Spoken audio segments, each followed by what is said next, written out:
AC की हवा खाने वाले हो जाए सावधान। दिन रात एसी में रहने की है बुरी लत। कहीं आपके शरीर में भी तो नहीं हो रही ये परेशानियां। एसी ठंड के साथ साथ ला रही है ये 5 बीमारियां। गर्मियों के दस्तक देते के साथ एसी का इस्तेमाल जोरों शोरों से चालू हो गया है। एसी की ज़रूरत आप इस तरह से समझ सकते हैं कि ऑफिस, मॉल्स, हॉस्पिटल्स, घरों के अलावा मेट्रो, बसेस, होटल्स, हर जगह एसी का लगा रहना आम हो चुका है। यहाँ तक कि इस गर्मी में यदि हम घर से बाहर भी निकले तो यही चाहते हैं कि एसी बस से ही ट्रेवल करें, एसी लगे दफ्तर में ही काम करें। जाहिर सी बात है कि इस गर्मी में पंखे नाकाफी लगने लगे हैं और एसी इस भीषण गर्मी में भी नवंबर दिसंबर वाली ठंडी का एहसास कराता है। एयर कंडीशनर वाले कमरे में यकीनन नींद भी अच्छी आती है।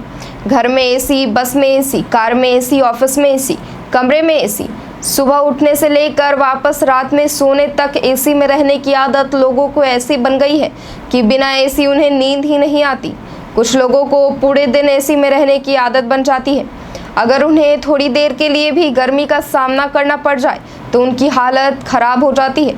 माना कि एसी आपके जीवन को सुविधापूर्ण बनाने का कार्य करती है, लेकिन दिन रात एसी की लत बुरी है। आपने भी नोटिस किया होगा कि जिन्हें हमेशा एसी में रहने की आदत है, अगर वो एसी से बाहर निकलते हैं तो उनकी तबीयत खराब होने लगती है। दिन रात एसी में रहना आपके शरीर में कई तरह की परेशानियां उत्पन्न कर सकता है। पर्यावरण के साथ साथ हमारे शरीर पर भी एसी का बुरा प्रभाव पड़ता है। किसी भी चीज़ की अति भयावह परिणाम दे सकती है।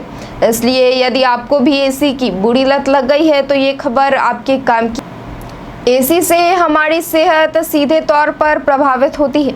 एसी का अधिक इस्तेमाल करने से सबसे बुरा असर आपकी स्किन पर पड़ता है।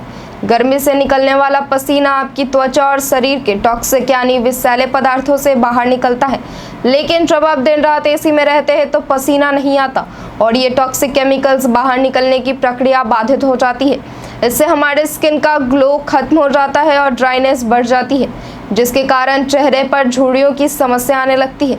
एसी में रहने से आपके शरीर की नमी खत्म हो जाती है, जिसके कारण जर्म्स भी तेजी से ग्रो करते हैं और आपको तरह तरह के इन्फेक्शंस जैसे कि खुजली, डिहाइड्रेशन आदि की समस्या हो सकती है।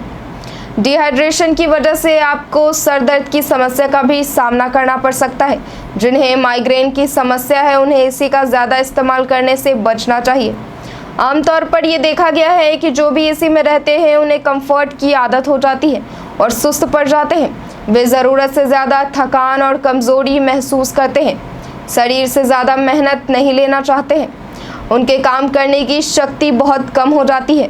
ऐसे में मोटापा बढ़ता है और साथ ही साथ हीट टॉलरेंस कैपेसिटी भी कम हो जाती है। ऐसे में यदि आप कहीं गर्म जगह पर जाते हैं तो गर्मी के तापमान से निपटने में आपको काफ़ी परेशानी होगी।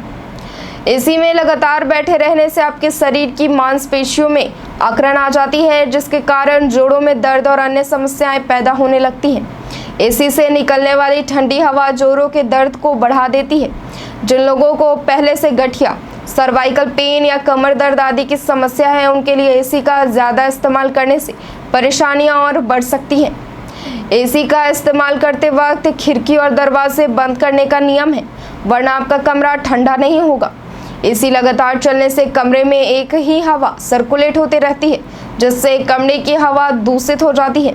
वही दूषित हवा हमारे शरीर के अंदर आती है, जिससे ऑक्सीजन की कमी होने का रिस्क बढ़ता है। इससे रेस्पिरेटरी प्रॉब्लम्स की शिकायत बढ़ सकती है। इन सभी समस्याओं से बचने के लिए ये ज़रूरी है कि हम जितना हो सके उतना कम एसी का इस्तेमाल करें।